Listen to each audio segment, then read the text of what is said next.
Welcome in, guys. We are back to do an 1129 spoiler comment section read through. I need to name these better. I've just been calling them the post-game show, and that's kind of what it is. So, time to get the post-game show ready and see what the hell we were talking about last week. All right, so the first comment says, Road, I refuse to bend the knee. Luffy in Gear 5th becomes a giant, and Road says, my bad, big bro. I didn't know you got it like that.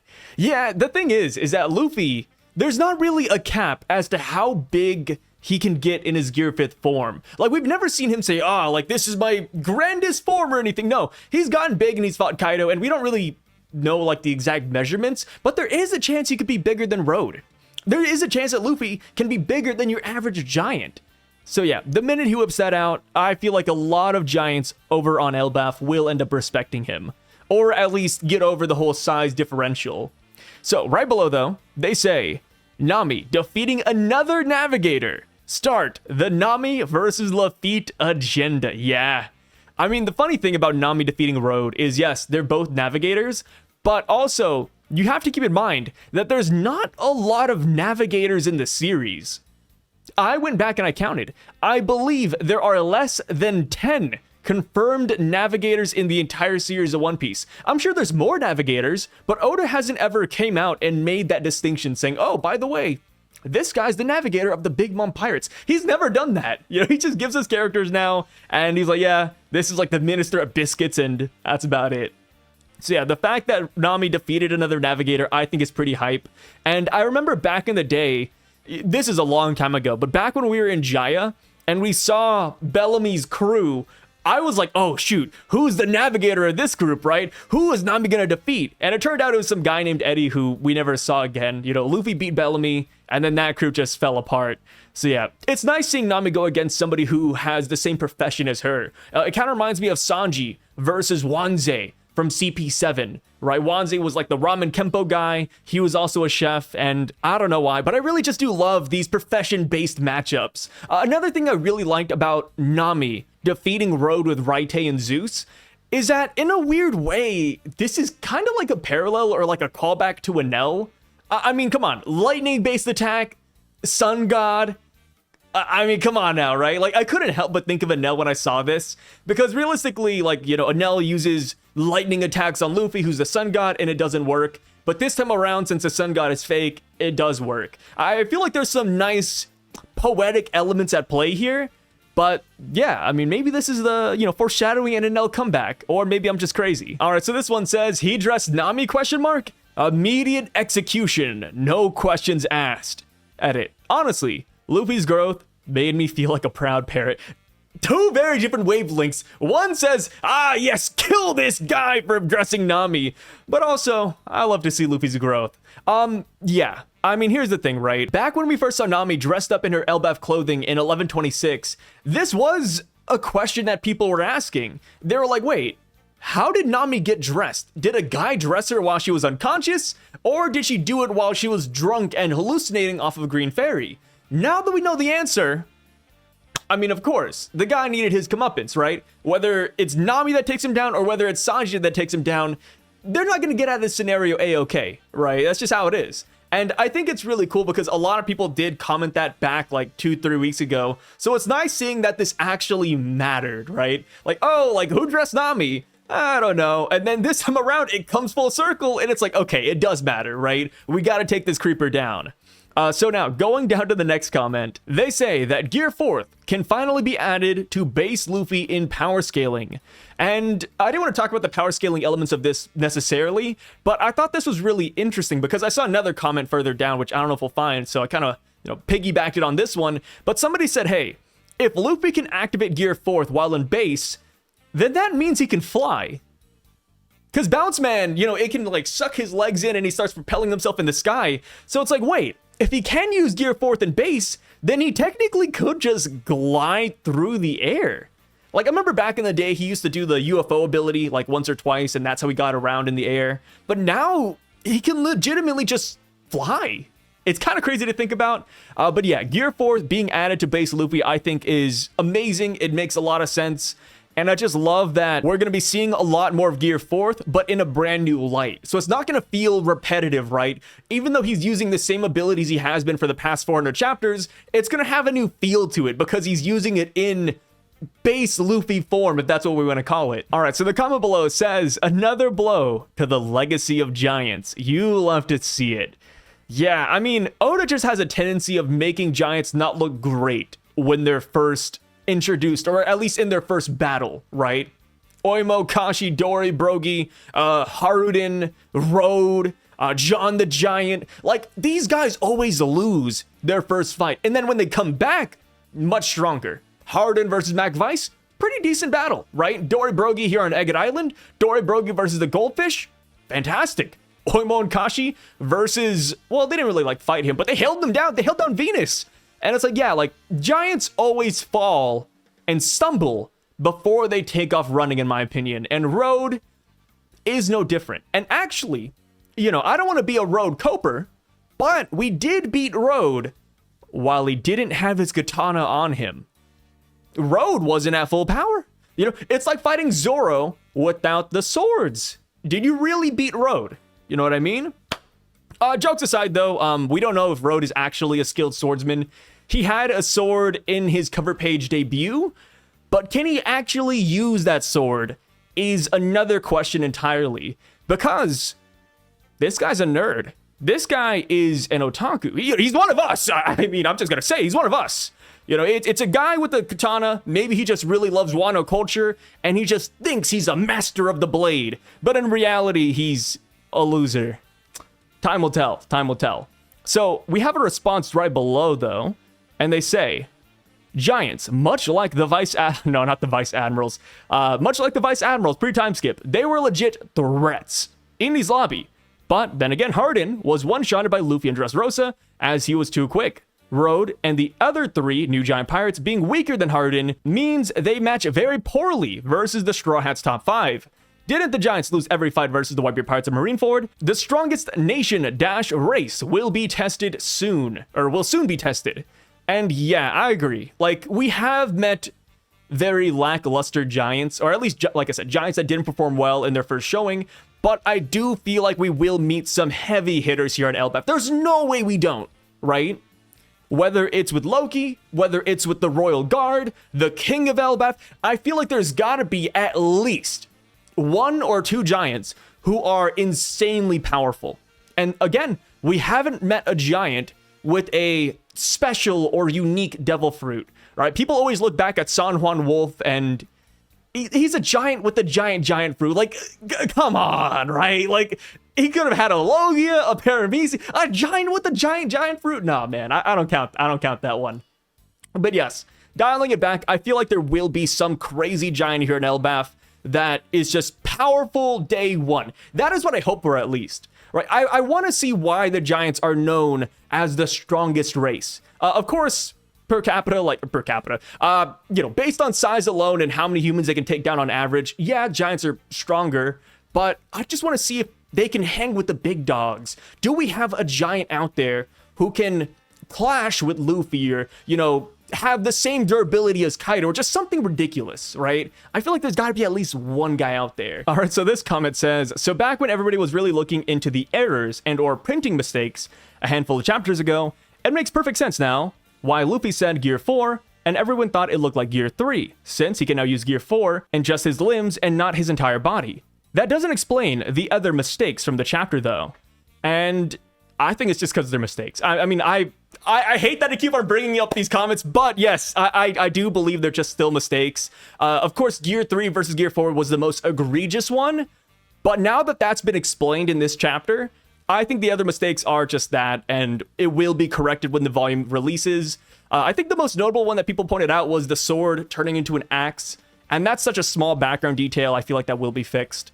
I mentioned this in the review video, but it still is a little bit odd to me that Luffy said Gear 4 and used Gear 3, because Elephant Whip, of course, we're going to like naming schemes now, but Elephant Whip is a Gear 3 attack. Like, when he uses Gear 4, his speed attack is Rhino Schneider. So it did still catch me as a little bit odd, but either way, it looks like Luffy is melding all his gears together, so it might be just a non-issue, and, you know, at this point, he considers a lot of attacks Gear 4. When you think about Gear 4, though, it's just like Muscle Balloon plus Hockey.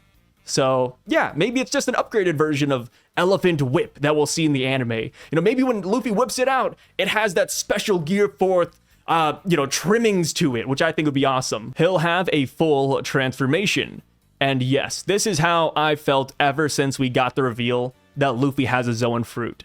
Because everything leading up until this point should just be hybrid form, right? He's never had a full Zoan transformation yet. I mean, as long as his face resembles Luffy, I consider that a hybrid form. Like, even in Gear 5th, it's still Luffy with white hair. So it does just feel like a hybrid awakening more than anything. Of course, with mythical Zoans, though, they are like super special. So maybe that is a full Zoan transformation.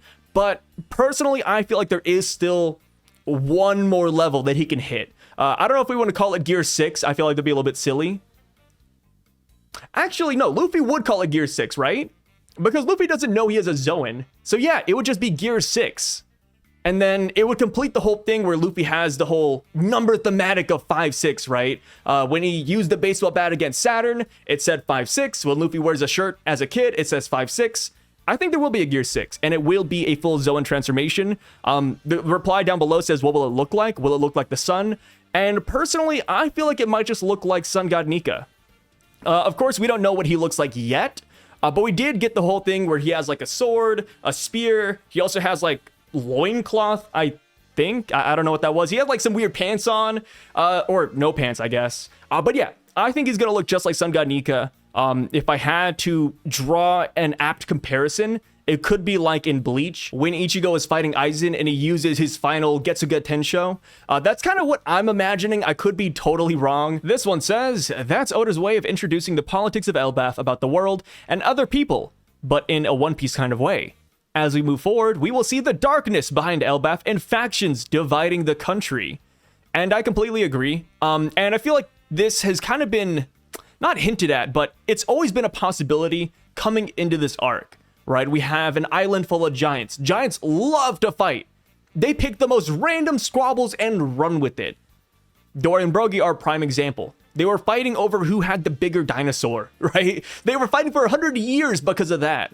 So who's to say that once we hit Elbaf truthfully, or fully, we see that giants are fighting over which god rules over the lands. Like, is it the sun god? Is it a different god? Or maybe we'll see other petty squabbles like, oh, we like humans, we don't like humans, right? We like Shanks, we don't like Shanks. I feel like we will see a lot of conflict here, and it might not even be as deep as Road and how he doesn't like humans and how small they are.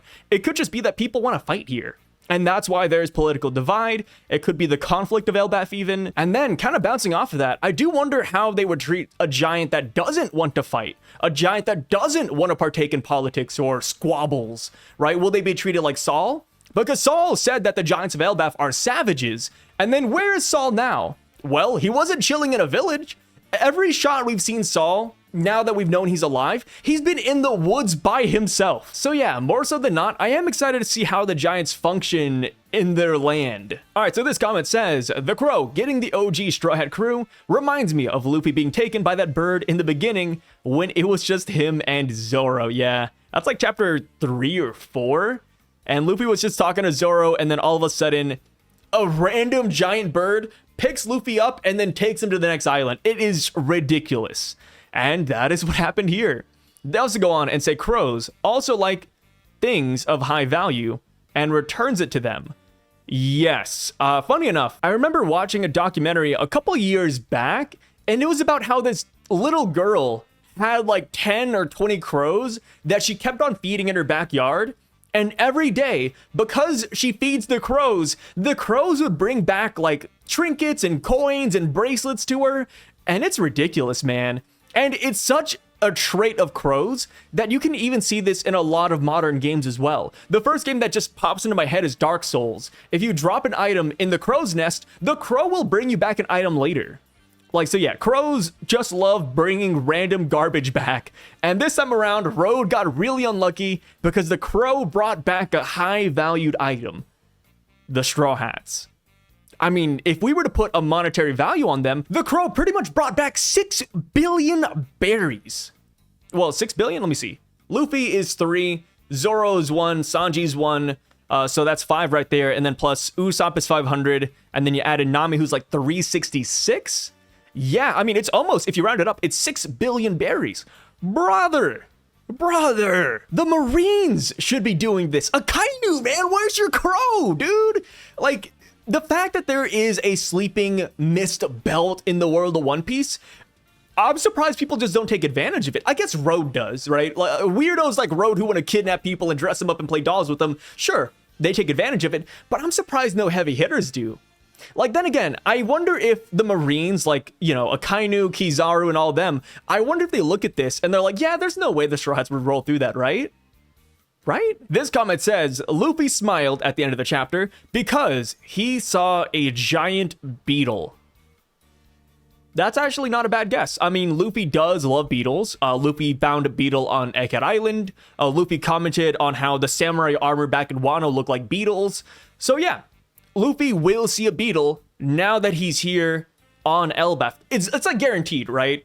And then plus we have the whole thing with the Gorosei and Emu always talking about insects and how they don't like them. So I think we will see giant insects here on Elbaf. Of course, we did see the giant bees and the giant grasshopper, but now that we know that we were inside a diorama the entire time, insects are gonna get bigger, all right? Like, we were fighting the miniature versions of the animals here on Elbaf, so I am hoping we do see bigger and grander things. And plus, Dory and Brogy kind of corroborated this back on Egghead. When they saw the Gorosei, who are bigger than they are, they said, oh, you know, these guys reminded me of the animals of Elbaf. So yeah, once we break through that wall, I do expect things to get like 10 times larger than anything we saw in that diorama. So now, right below, they say, I love Oda demonstrating that just like how Frankie can memorize the blueprints of any machine, Nami can memorize any map after one look. Yeah, I mean, like I said earlier, it feels like Oda is going back to the brass tacks of the characters. I feel like I've been saying that a lot, brass tacks, but he is, right? Nami, base level, is a map maker. Nami is a skilled navigator. That is why Arlong wanted her. So seeing Nami pick up a map and just toss it up and memorize it right off rip, I think is fantastic. And it does give me a lot of hope to see Nami's dream being fulfilled in a meaningful way at the end of the story. You know, I was always kind of scared, right? Since we don't see Nami island to island sitting down in the map room and, you know, drawing things up anymore, I was afraid that it would just be a thing given to the epilogue. Like, oh, by the way, you know, after Luffy finds the One Piece, Nami just cooks up a giant map and that's it. That right there was a legitimate fear of mine. But now that I see that Oda is bringing maps back to Nami, it's like, wait a minute. Maybe we will see her complete it in a meaningful way. Maybe she will sit down, you know, at the end of the story or before we hit Laugh Tale and she's like, hey guys, check this out, right? See what I've been doing our entire journey. I think that'd be awesome. But of course, maybe that's just me. I'm honestly kind of terrified about what Toei is going to potentially do to the scene where Road is changing Nami in the anime. Dude, imagine they make it a 1-hour special. They're gonna title it Road's Playhouse Adventure or Road's House Party. Yeah, it would go kind of crazy. Knowing Toei, I feel like they will put in some effort here. I mean, hey, Egghead Island has been phenomenal, right? Pacing was amazing. Animation is great. Art style is beautiful. I don't think Elbaf will be any different. And I also don't think Road will be any different either, for better or worse. All right, so this comment says, I'm glad the, quote, sun god isn't a main character, and most likely won't play a bigger part in the story other than this little event. Yeah, when it comes to Road after this, I feel like he's just going to be there for comedic purposes. Of course, since we don't know it's actually Road, since we don't know who's behind the mask from the Straw Hat's point of view, I feel like we're going to see him hanging out with Haruden, you know, hanging out with the Straw Hat Grand Fleet, and he's going to be sweating balls, dude. I can already imagine it. Like, he's just sitting there like, oh, do they know it was me? Do they know that I'm the sun god? Like, every single scene in the future we get of Road is going to be comedy gold, in my opinion. But of course, if he does get found out, maybe this will be Luffy showing that he is a Yonko, Luffy being a captain and beating Road down or firing him, or maybe Hardin fires him. Alright, so now for the final comment for today's video, they say, the best part about this is that it seems like the Straw Hat Grand Fleet are reuniting for the final war. Leo and Sai, or in Marie Joie, brutally squashing Charlos, Barto's ship was sunken, but it's hard to say if he's out of commission for the rest of the story. The only ones we're missing are Orlumbus, Cavendish, and the Ideo pirates. Law is most likely heading to Elbaf, and Kid might resurface as well. I love how we're talking about the Straw Hat Grand Fleet, and then we bring in Law and Kid. Law and Kid are such big allies to the Straw Hats in a weird way that we can't help but talk about them whenever we talk about the Grand Fleet. But yes, I think you're on the money with that. Law and Kid, they are gonna be here, right? For Law and Beppo, the log pose for Beppo should still be pointing at Elbaf, kind of like how Nami's was pointing to Elbaf back on Egghead Island. So because of that, I think they will arrive here. And then Kid, you already said it, he might resurface. I think there's a good chance that will happen. I've been kind of perpetuating this theory myself, but I do think that Kid will be rescued by Robin, Brook, Jinbei, and Frankie, because since they're currently looking for the Straw Hat, since they're looking for Luffy, Zoro, and all them, I feel like they will look underwater. Because that's what they talked about, right? They're like, hey, the fish of Elbaf are really big. You know, maybe they got eaten by a fish. I think that's maybe what happened to Kid. And while looking for Luffy, I feel like they will find Kid and his crew instead. And then it's going to be a nice little gag there too, right? Oda, in the past 3 chapters, has been going pretty hard with the jokes. So moving forward, we can imagine that old school One Piece humor will make a comeback. And I feel like that would kind of fit that scenario, but we'll see. As far as what you were talking about, yes, Orlumbus, Cavendish, Ideo pirates, they're the only members of the Grand Fleet that we haven't seen recently, so I kind of wonder how they're gonna play a part, right? Like, will they fight another pirate crew? Will they show up here on Elbaf or later and help us? I'm excited. And then, of course, like, we have to get all of them together in one group as well, right? We had the narrator back in Dressrosa that was like, hey, all of these guys, they don't know it yet, but they're going to partake in a battle that changes the fate of the entire world.